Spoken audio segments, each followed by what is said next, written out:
an important new signing to the UFC. The UFC just signed Reiner de Ritter, RDR, and they announced, No, yeah, and they announced that his first fight is going to be against Gerald Mearshart, GM3. That's pretty exciting news. I like RDR, Reiner de Ritter. What do you think about that one? well, I remember like watching this. I Google RDR, and of course, Red Dead Redemption comes up.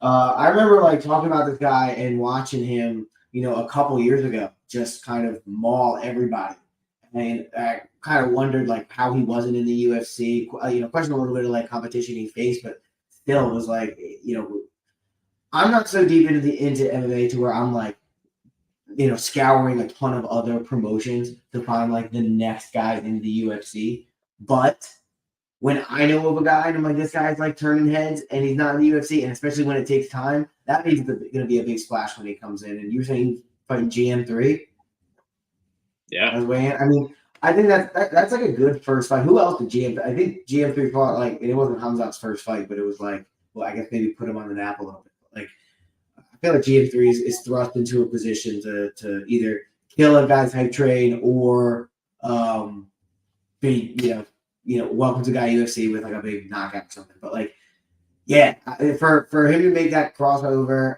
in the UFC, I think that's super exciting. I think GM3 is a good matchup. I fully expect RDR to get it done. Tell me your thoughts while I look up some RDR highlights.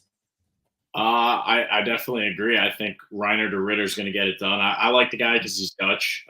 First and foremost, it's cool to have like Dutch athletes around, especially because I think mixed martial arts is pretty much illegal over there in the Netherlands.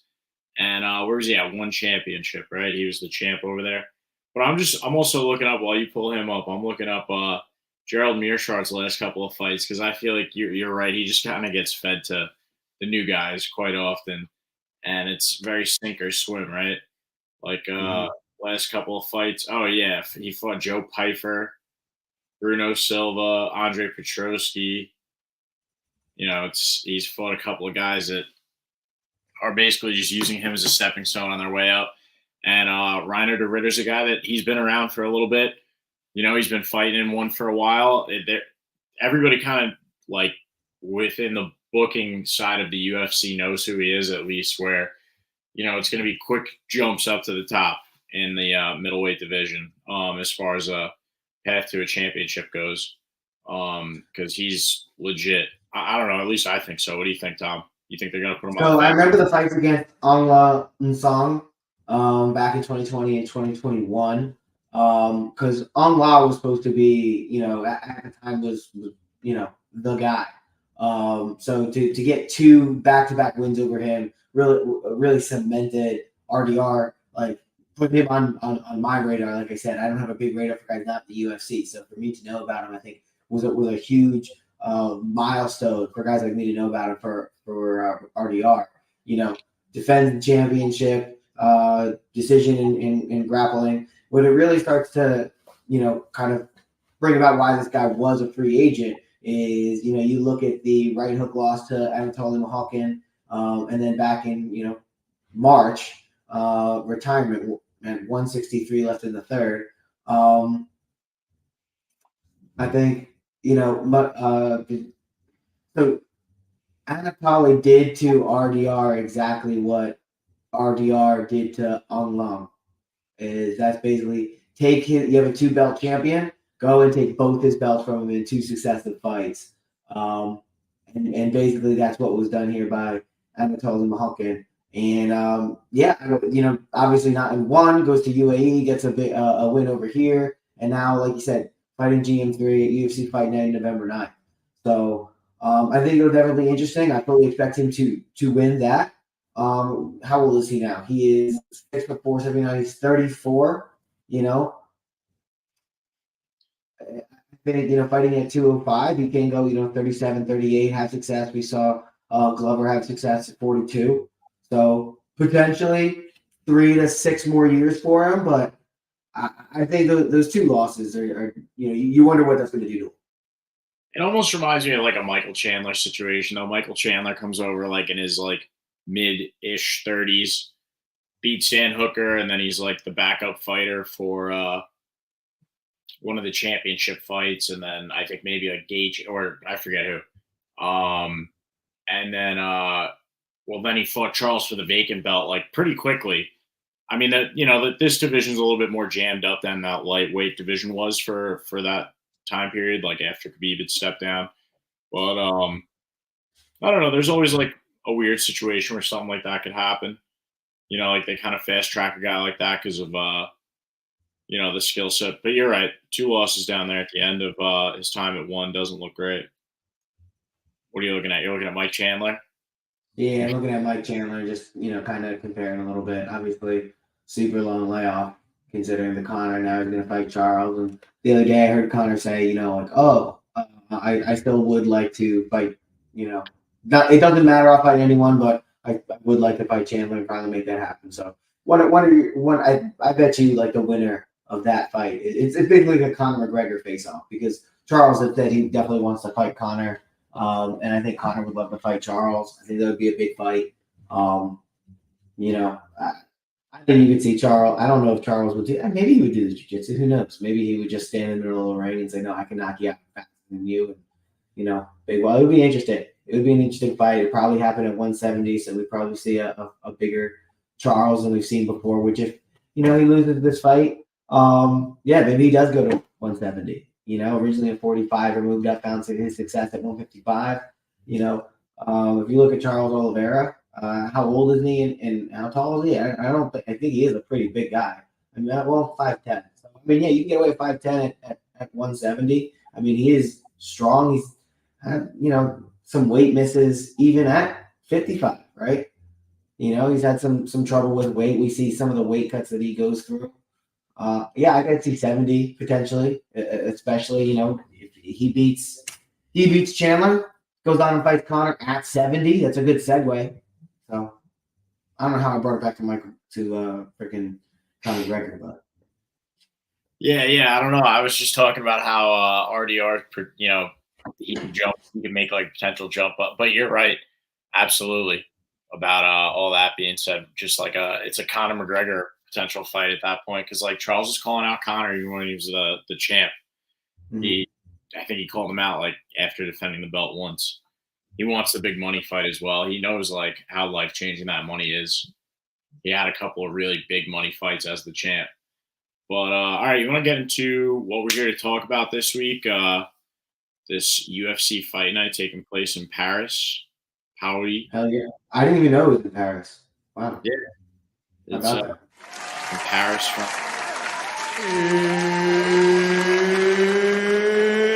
It's time. You were saying it's in France? Oh yeah, it's in France. What's kicking, everybody? We are back for another episode of Picking Fights. I'm Keith, joined as always by Tom. How you doing, Tom? Doing good. Learning new things every day. I think that shows. I don't know. I mean, this is gonna sound like I'm deflecting and not taking blame, but that has to show how poor the UFC marketing has been as of late. That they're doing a French card. I didn't know it was France. I follow fairly closely. Granted, I'm not the closest follower, but I follow pretty close. I follow more than most people, and to not even know that they're doing a French card. I mean, you go and you look down the card here. Okay, France, France, France, France, France, France. Not hard to put together, but France. That being said, I feel like there's been absolutely zero marketing. Everything has been Mexico, Mexico, Mexico, Mexico, Mexico. To do a card in France shortly thereafter and hear nothing about it, damn. Yeah, you're right. I feel like they almost gave the UFC's marketing team the week off or like the month off after this year. Because I haven't seen any advertising about it on Instagram, anything whatsoever about this being in France. And the only way that I found out was just looking at Tapology. I was curious because I knew it was going on the road somewhere, but I really haven't seen any pictures of like face-offs in front of the Eiffel Tower or anything. Nothing's really been Is put on. Cyril Gahn is absent? Yeah. I don't know. It's wild, bro. You're doing a France card without Cyril Gahn? Yeah, it's fucking nuts, bro. That's not right. You gotta have Is he scheduled for a fight already? No, right? He's coming off a win with Sergey Spivak. Yeah. That's crazy. You got to have Cyril Gane on this card, but What the hell is Cyril Gane doing? yeah, it's weird. He got the win over Sergey. He was supposed to fight Volkov. I didn't know that they canceled that one. 6 months ago, he was expected to headline. Yeah, that's right. I remember seeing the news that he was supposed to fight Volkov, but never saw that it was canceled. Very interesting. Very peculiar. Well, when we scroll to the bottom and look at canceled bouts, no, it doesn't even have it down there. He wasn't ever considered? Couldn't match him up? It's very odd. Right? Very odd. Hey, it's Renato Moicano fight week. Let's show some excitement. Am I right? Or am I right? I'm still pumped for this main card. I like it a lot. That's pretty much all I think we need to talk about. There's a lot of bangers on this main card, and some names that we're starting to get to know from France now that the floodgates are open on MMA in France. I think this is maybe like the second or third UFC event there now at this point. Right. Because it only just became legalized. I guess because of Cyril Gane, he was like the biggest name at that point. And lots of work from the UFC to break into that European market. So I'm pumped for this one. I think the French fans are in for a treat. So you want to kick it off? Yeah, let's do it.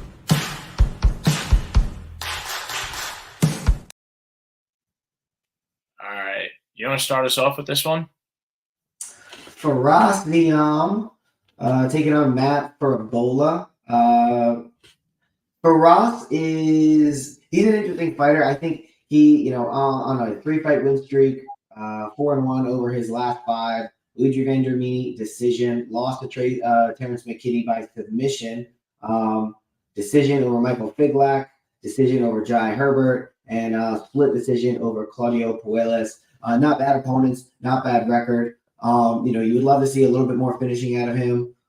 He is a guy who is extremely technical, knows what he's doing, but sometimes lacks a little bit of explosivity and excitement because you can tell that he's very calculated on his feet. And when it comes to jiu-jitsu, there's not a ton of, submission ability there or threat. You saw him getting submitted by Terrence McKinney. Obviously, a guy who can submit people, but far more well-known for knocking people out. Taking on Matt Farabola, who is going to run in there and steamroll him in the sense of he's just going to throw punches. He's going to throw a lot of technique to the wind. He comes in heavy and fast and hard. There's a reason he's got the name Steamroller Farabola. It's because he comes in heavy-handed. He throws a lot. He reminds me of like a extra chromosome Justin Gaethje that has a better ability to speak. I think the way he fights, I think is far less technical than Justin Gaethje, and that's saying something. But he does still have a strong ability to be able to knock people out. He obviously can speak better than Justin Gaethje. Not very many people can't. That being said, Farabola is fairly interesting. I think with Aljo's success kind of middling. I think now that Merab is in the limelight, Matt Farabola can kind of glob onto his stardom and attention and feed off of it in a similar way that that he did with Aljo. I haven't seen much of Matt Farabola lately since Aljo lost the title, and I'm just calling how I see it. I think in this one, Farabola definitely has the more powerful punches. He's not going to be as technical, but I don't think he has a lot of finishing, ability to worry about coming back from him against Faraz Niam. I see this staying mostly on the feet. Matt Farabola being able to find the chin at some point and actually put Faraz Niam away. We've seen Matt Farabola cash as an underdog plenty of times. He is going to be a little bit smaller here, but don't underestimate him. He's got a pretty strong chin. I know that in his last fight, he was knocked out by Benoit Saint-Denis via head kick. But the point is that he, beat Genaro Valdez, Ottoman Adazar, Drew Dober. He knocked out. Let's not forget after trading blows with him, he did get knocked out by Terrence McKinney. But he's got a very, very strong chin. You look at Benoit Saint-Denis and Terrence McKinney, the guys who knocked him out. Sure, Faraz Niam has a win over Terrence McKinney, but styles make fights. And I think in this one, even though Matt Favola is a power puncher just like Terrence McKinney is, Terrence McKinney submitted for Asiam. I just don't. Matt Favola has strong grappling. Coming out of that camp, he's going to have strong grappling. I could see him submitting him to potentially, not totally his game. He's going to knock him out. So I'm kind of rambling at this point, but yeah, I think Matt Favola has the ability to get it done in potentially both places, and he has more finishing ability than Asiam has. So I'm going with the underdog plus 100 basically even. Yeah, I'm right there with you. I'm taking Matt Favola, steamroller. I like the guy. Local, like New York guy, somewhat. I mean, he's like Long Island, right? Yeah, Long Island. Out of Sarah Longo, and I'm not the biggest fan of the guys in that gym. I do like Matt Favola, but you got Aljo Marab. I like Rage and Ally Quinta, but and I like Matt Sarah, but it's a great gym, and super competitive guys. You hit the nail on the head with the grappling coming out of that camp. He's going to have great defensive grappling when Ziam goes for submissions and tries to take him down and whatnot. And I think that you hit the nail right on the head about Matt Favola probably knocking him out. I think he's going to charge in there and just land some heavy shots, and he's going to make Faraz go for some sloppy takedowns and just land a couple of things on his chin, deny the takedowns. And if he does go to the ground, deny submissions and outlast him to the next round if it doesn't, get called back up to the feet, because he's pretty solid when it comes to defending submissions. So I'm going with Matt Favola as well. What do we got next? Up next, we have Morgan Shayer taking on Gabriel Miranda. Why don't you start us off here? What do you think? Oh, just based off of Gabriel Miranda's mustache alone, I get very Eddie Wineland versus Sean Strickland vibes out of this fight, because Morgan Charrier is a guy who basically just highly touted prospect, great all around. Lost his last fight by split decision to Chepe Mariscal, which is totally forgivable because Chepe is legit. And came into the UFC after a bunch of KO wins, TKO wins, as Tom's showing on the screen right now. And Gabriel Miranda has been in the UFC for about the same time, but has done absolutely nothing to show that he could beat a guy like Morgan Charrier. And we've seen this a dozen times, if not more now, in the past 2 years, where they have these cards on the road in certain locations and there's a prospect that they want to pump up. And his first couple of matchups in front of a home-friendly crowd are pretty easy and setup fights. So that's what this one feels like. People at Tapology, 91% taken Morgan Charrier to win over Gabriel Miranda, and the majority of those by knockout. And I'm right there with them. Vicious kicks to the body. Very creative striker and pretty good all around. So I'm going with Morgan Charrier. What do you think, Tom? Yeah, Morgan Charrier is going to be the pick. Gabriel Miranda is a submission guy. I've gotten knocked out before by Benoit Saint-Denis. That's a theme we're seeing on this card. Like you said, Morgan Charrier fought Chepe Mariscal not too long ago. But what I think is, Topology will show your last 5 fights, no matter how long in the past they were. You can look at, his last 5 fights all occurred in the last 2 years versus a 4-year span for Gabriel Miranda. When you look at his UFC, it's basically, once a year he makes an appearance. He's 34 years old, 145 pounds. Those guys don't typically go too far beyond 34 at that weight. A lot of things going against Gabriel Miranda, including his mustache. So I'm going to go with Morgan Charrier to get this one done. I think, like you said, he's got heavy hands. He's got a career in front of him. He's going to be, smaller guy, but, more compact. Well built for the 145-pound division. I think he's got, solid enough takedown defense. He's going to land a punch, and I think we're going to see Gabriel Miranda going to sleep here. Yeah, I'm right there with you. And the mustache just reminds me of Eddie Wineland, who was in a lot of setup fights throughout his career in the UFC. All right, now we got Kevin Jousset versus Brian Battle. And Brian Battle's a guy who, we've come to know from The Ultimate Fighter. He's come a long way since then. He didn't look great. Last fight, weird, against Angie Lusa. But since then, I mean, well, before then, wins by submission and knockout or TKO. One loss to Renato Factradinov, totally forgivable at this point. Takashi Sato beat him. What did he do? He moved up a weight class, right, Brian Battle? Since He the moved down, actually. Moved down, right? It was one of those scenarios where you have to be a certain weight class to be on the Ultimate Fighter, and then I think they signed you at that weight for a little bit, and finally he was able to drop down. And he's looked a lot better since then. He is a justified favorite here. I like the guy. He has a really good striking and really good grappling, and he's been showing that quite a bit lately. Pretty complete game from Brian Battle. He's walking into an unfriendly crowd. He's the American going up against a Frenchman, but I still like Brian Battle quite a bit here. He's battle tested up till this point, so that's my pick. I'm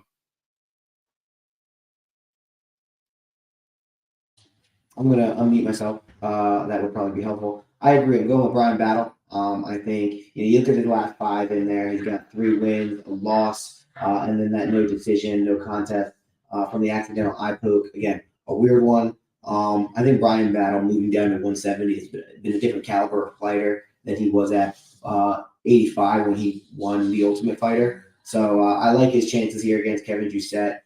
He knows how to, like, he can hold you up against the cage and grind to a decision if need be. He can, go out there and he can, I believe he's submit guys up and he's knocked people out as well. So he's a well-rounded fighter. He can do it all. He's 30 years old. He's, fairly long for the division here. Going to have a 3-inch reach advantage over a guy who's actually taller than him. Like you said, going into foreign territory here, the guy has 2 UFC fights, 2 submissions, or a submission and a decision. I like Brian Battle. Like you said, more battle tested. I think he has a slightly better, at least adequate or similar, comparable ground game that would, prevent a lot of submission situations. I think Brian Battle maybe a little bit more UFC prepared.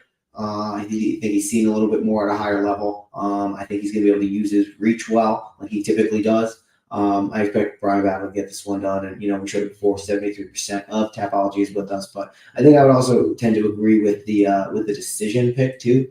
I know Brian Battle does have the ability, but I do think Kevin Doucette has proven, even up against Keenan Song, that he's got some durability with him. So I think it's going to take a fair bit to put away. This guy has ever been finished once by TKO and once by decision. How long ago was that? TKO.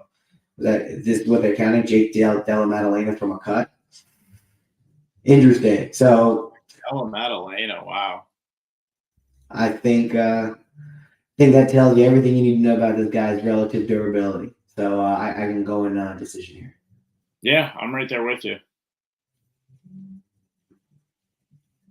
All right, now we got William Gomi versus Joe Anderson Brito, and I don't think I will ever pick against Joe Anderson Brito again until he gives me a reason to. I picked against him in his last fight against Jack Shore because Jack Shore, up until that point, was unbeaten, and Joe Anderson Brito has proven to be a force. He's typically the smaller guy in pretty much all of his fights, and he doesn't back down from anybody. He's in your face. He's throwing crazy punches, and he's landing with a lot of power behind his shots. So I'm going to go with Joe Anderson Brito. William Gomi, I just don't think that he's prepared for the flurry that is Joe Anderson Brito. Joe Anderson Brito could do it all. And William Gomi, his last win was over Giannis Gomori. That doesn't say much to me. I mean, as we all remember, Giannis's loss to Peyton Talbot. Peyton Talbot is different, but Giannis is also just super soft. So William Gomi has fought practically nobody in the UFC up until this point, and Joe Anderson Brito has proven time and time again that he's got that dog in him.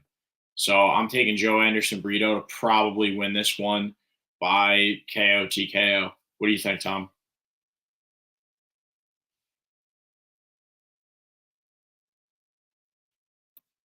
You're on mute still. Second time I've done that.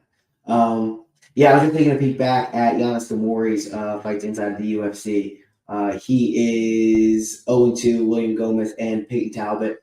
Good people to go up against, but, in terms of UFC caliber, we haven't seen it from him, is I think the point here. So I don't know that win gives me a ton of confidence for William Gomez, as, compared to going against a guy like Yoenis Brito, who is, like you said, a force. He's the truth. I'm really interested to see where his career goes. And like you said, not picking against him again.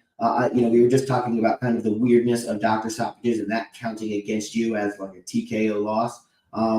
Same thing here for Jack Shore. The doctor stoppage, that gross cut on the shin. That's damage that's done by Yoenis Brito. So, the fact that Jack Shore, maybe it's unlucky, maybe it's toughness, not sure. I would be totally interested in seeing that fight again. But, if Yoenis Brito is at the same, if not better than Jack Shore, I would take Jack Shore against William Gomez. So, pick's going to be Brito. Taking a peek down. Yeah, Tapology agrees. 86-14, Brito to Gomi with how many? What percentage? 55, 59%. Expecting a TKO from Yoenis Brito. Yeah, Brito's got that nasty leg kick, and he checks leg kicks really well. And that was brutal, that win against Jack Shore, but he's proven time and time again he's got a dog in him. All right, next up we got Nasruddin Imavov versus Brendan Allen. And I'm a little torn here, so why don't you go first, Tom? So, Nasruddin Imavov is, he has decisions against Joaquin Buckley, Sean Strickland, no decision, Akram Carson-Head against Chris Curtis, decision against Roman Dolidze, knocked out Jared Cannonier. And that was actually pretty shocking. One of the first times that I had seen, some real power and finishing ability from Nasruddin Imavov. I didn't expect that of Jared Cannonier. That coming off that fight, Nasruddin Imavov is going to be riding high. But Brendan Allen, we've seen him have an insane chin and take a lot of damage. I don't know for sure how long was between 7 months and 3 months. So I don't think, in this 2-year span, Nasruddin Imavov has become a guy who's just a killer, and we've just realized it lately. I think he and any of these guys in the UFC have the ability to finish somebody. It's just at a high level. If you're Jared Cannonier, who's definitely aging, I think, maybe there, I won't say he got lucky, but he fought a opponent who was definitely not in his prime.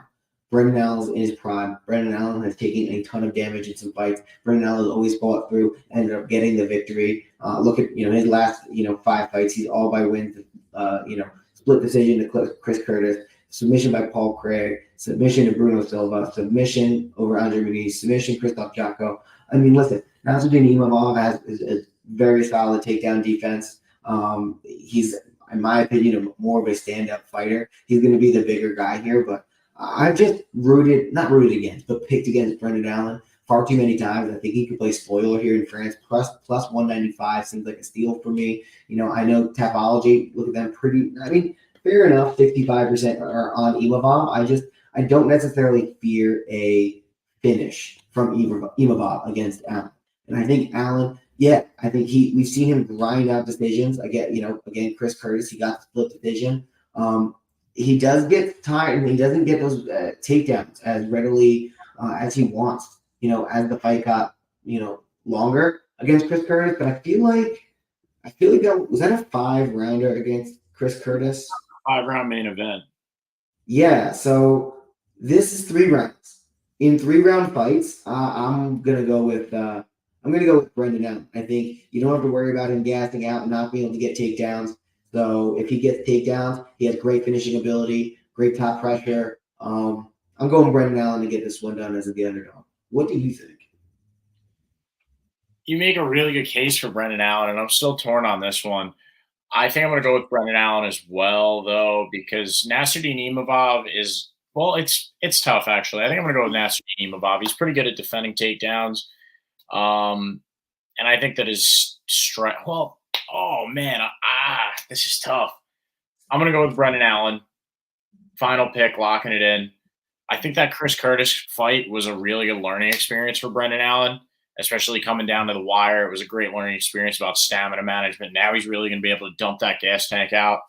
And he had a really good gas tank for 5 rounds against Chris Curtis. But, lacking towards the end. Now it's just going to be go, go, go from Brendan Allen. I think attacking the takedowns.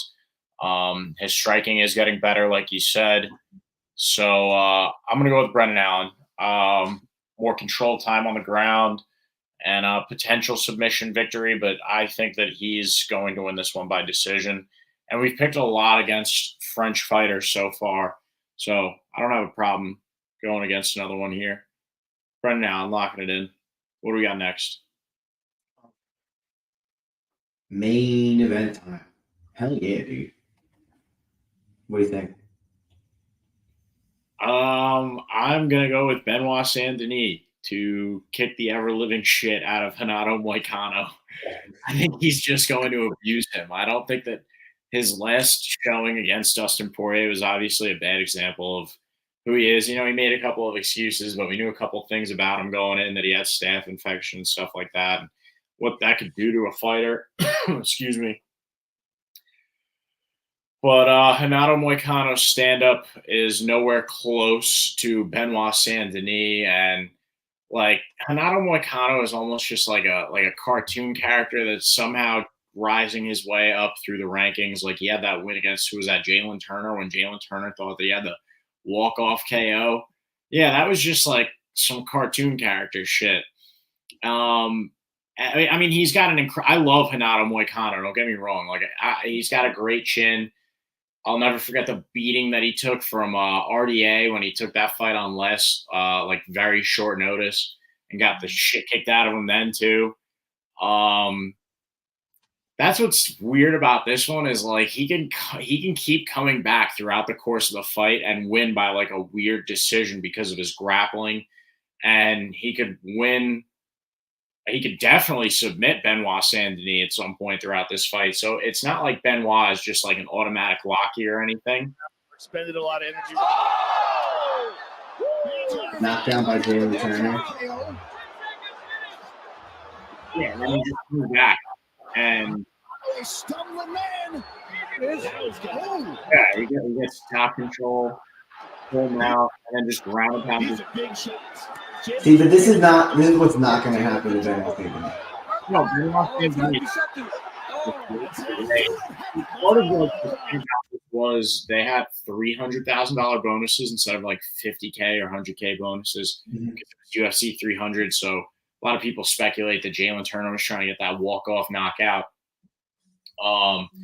But that's not going to happen to Benoit. I think that Benoit is just going to go in there and decimate Renato on the feet in 5 rounds. There's a chance that Renato Moicano survives a 5-round beatdown from Benoit, and it just is a brutal, it could just be horrible for us to, the beatdown from RDA. It all is about who's the ref.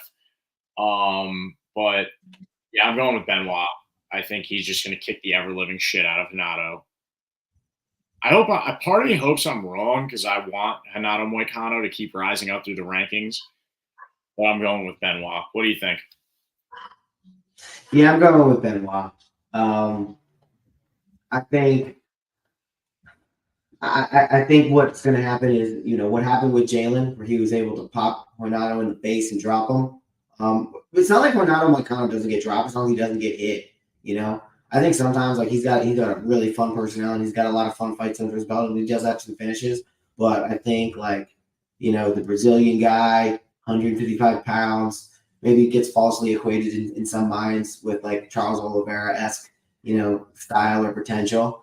And it's not really the case. I mean, he gives out fun fights, but he leaves himself open a lot. He gets, dropped a lot. He gets hit. And like you said, you could see that there's a world where he's bloody and battered and cut in multiple places, swollen all over the place, just limping to the 5th round finish, wiping blood off his face. Benoit Saint-Denis looking at the ref like, hey, are you going to step in here? BSD was in a fight like that himself. So I could potentially see that happening. I could also see Benoit Saint-Denis landing a strong punch on him, dropping him the same way Jalen did, and not trying to get a walk-off KO, going in and finishing ruthlessly, and this being over in the 1st round. So either way, I could see Benoit Saint-Denis. I think he's going to get the victory here. -270, I think, is a pretty fair line, given how safe of a bet this is. I think I would put a fair bit on Benoit Saint-Denis. I don't see him getting upset. I think him losing to a boxer through a boxing combination like Dustin Poirier did when he had a staph infection that totally kills your immune system. You're on antibiotics like crazy during fight week leading up to it. He was covering that thing, wearing a hat, a do-rag, whatever he could. And, of course, he comes out and goes, oh, actually, I do have a staph infection. Yeah, no shit, dude. So I think there's a total valid reason as to why he wasn't his best against Dustin Poirier, and ultimately, I think if he was at his best, he would beat Dustin Poirier. He'd be 14-1. He wouldn't be fighting Moicano. He'd be fighting for the belt, and I fully expect Benoit Saint-Denis to be fighting for the belt shortly after this fight, after he gets the win over Renato Moicano by violence. By violence, just period, violence. Yeah, it's going to be televised murder, unfortunately, for Renato. It would be cool if he pulled off the upset because he has cool microphone. But here's the thing. Translation for Benoit Saint-Denis. You're absolutely right. All right, you want to? But here's the thing. I feel like every time we've been very hardlined against somebody, like, hey, this is what's going to happen. It never happened. So, shit. Like, I think Renato Moicano needs to pull off a miracle in order to win. I think minus 270 is a fairly good line for needing a miracle to be upset. Like, if you're minus 270, you put, whatever, $500 on it, Yeah. I think if you lose, you're like, all right, I lost $500, but I lost to a freaking miracle. So, I don't know.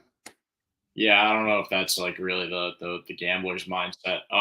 If you are going to bet responsibly. You can tell I'm not a huge gambler, but like that would be my mindset is like this guy at minus 270 is expected to win. I think it's a better line than what the matchup entails, Yeah. No, I think that Vegas, when setting this line, knows that there's a good chance that at some point throughout this fight, Renato could pull something off because he's done it before. Like, he's done weird and wacky shit before, and he's got a chin on him.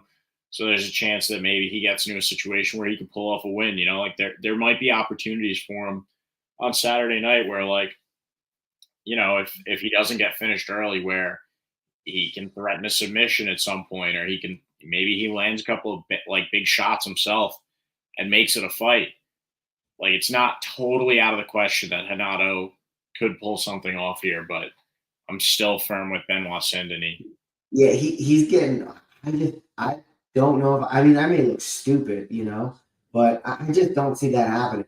I mean, at 35 years old, the accumulation of damage, I think I'd put him closer to 300 or 400 to get this one done here. So the fact that he's plus 220 is not enough. It's not enough for me to bet on him. I would expect Benoit Saint-Denis to be minus in the 3s or 4s, Yeah, I don't know. I think at plus 220, if you think that Renato could pull something off, that's a great line for you. But the chances that it happened, that's the thing. I guess I'm not the guy who thinks he can pull it off. I think the odds that he pulls it off are not where I feel comfortable losing $100 to win 220. I'm like, I would want to win $300 or $400 for the odds. Sometimes I think what happens too is like Vegas banks on name value for certain fighters. So like they know that if they set him as a bigger dog, there's going to be even more people betting on him than usual. And, many people are swayed by the previous Benoit Saint-Denis fight when he lost to Dustin. So, it's just how Vegas sets the line sometimes. I think that they're worried that if Renato does pull something off, the amount of people that are going to bet on him just because of name value alone, they could be paying out a tremendous amount of money. I don't know. Yeah. I also think that, they expect there's going to be a decent amount of casuals who will see minus, you see a loss here for Benoit Saint-Denis, see a 3-fight win streak for Renato Moicano, see 220 and put money on that, knowing it's not, really 220. They saw him at plus 300, plus 400. They probably like, oh, fuck that. I'm not going to bet on it. So they're making an attractive line, knowing people are going to try and bet on it. Ultimately, the house always wins. So that's what I see as maybe potentially the Vegas play here. You know what I mean? Is you have a guy coming off a loss. Another guy's on a 3-fight win streak. He's got a lot better name recognition. The other guy is really well known for losing to Dustin Poirier. How many casual fans know about the staph infection. That's the only way that I can really justify it, because I think this is a very stark difference in matchup, and I expect to see that on Saturday. And if I'm wrong, I'm going to look super dumb, but that's that. No. I think you're right about that. All right, you want to put a bow on this and do our pick rundown for this main card? Yeah, let's do it.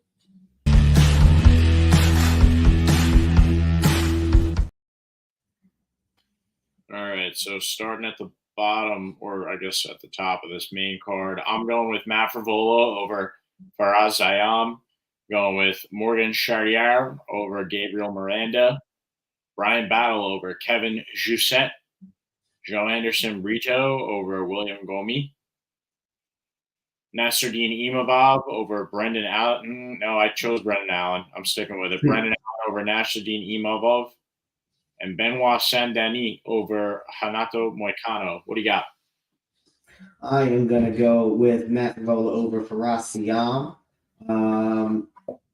Knockout. I'm going Gabriel Miranda, Morgan Charrier or Gabriel Miranda. Knockout.